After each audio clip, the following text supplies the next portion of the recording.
যেমন আইন মানা নাগরিকও খুব প্রয়োজন, তেমন 52 ভাষা আন্দোলনের আগে সড়ক দুর্ঘটনায় কোনো মৃত্যুর ঘটনা আমাদের জানা নেই। আর স্বাধীনতার আগে গড়ে বছরে একজনের মৃত্যু সংবাদ পত্রিকার পাতায় এসেছে বলে ইতিহাস সাক্ষ্য দেয়।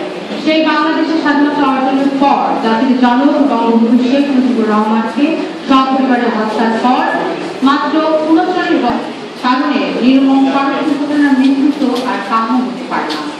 ইতিহাস বলে যে স্বাধীনতা অর্জনের পর সর্বকালের সর্বশ্রেষ্ঠ বাঙালি জাতির জনক বঙ্গবন্ধু শেখ মুজিবুর রহমানের নেতৃত্বে দেশটা যখন নির্মিত হচ্ছিল, তিল করে তখন বিশ্বাসঘাতক খন্দকার মোস্তাকের ষড়যন্ত্র দানা বেঁধে ওঠে। আর সেই দানা বেঁধে ওঠা ষড়যন্ত্রের হাত ধরে জাতির জনকের হাতে গড়া বাংলাদেশের ষড়যন্ত্রের হাত ধরা ক্ষমতার পালা বদল করেছিল। তারাই সড়কে অনেক অনিরাপদ করতে থাকে বিভিন্নভাবে।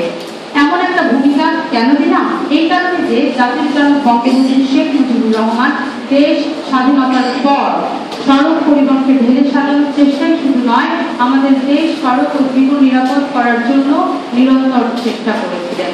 1975-এর কালো রাতের পর থেকে দেশের ক্ষমতায় যাদের হাজির ছিল, এরা কেউই দেশ বা মানুষকে ভালোবেসে ক্ষমতায় আসেনি, যে কারণে নির্মমতা ছাড়িয়ে গেছে সারা দেশে। বিশেষ করে সড়কে নৌ পরিবহনে রেলপথে নেমে আসে সড়ক অব্যবস্থাপনা। এই সময় সড়ক দুর্ঘটনার মাত্রাতিরিক্ত হারে বাড়তে থাকে। আমরা হারাই বাকি সারিয়ারের মতো ভূমি লেখক ছড়াকারকে। আর সেই যে শুরু, এখনো প্রতি বছর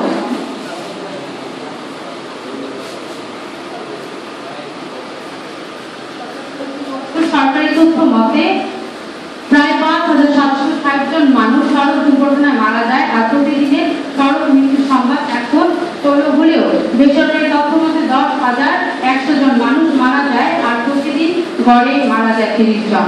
সেফডারোর আত্মপ্রকাশ করেছে 2007 সালে। এরপর থেকে এই সংগঠনটি পত্র পত্রিকায় প্রকাশিত সংবাদ থেকে গবেষণার মধ্য দিয়ে আরো অনেক তথ্য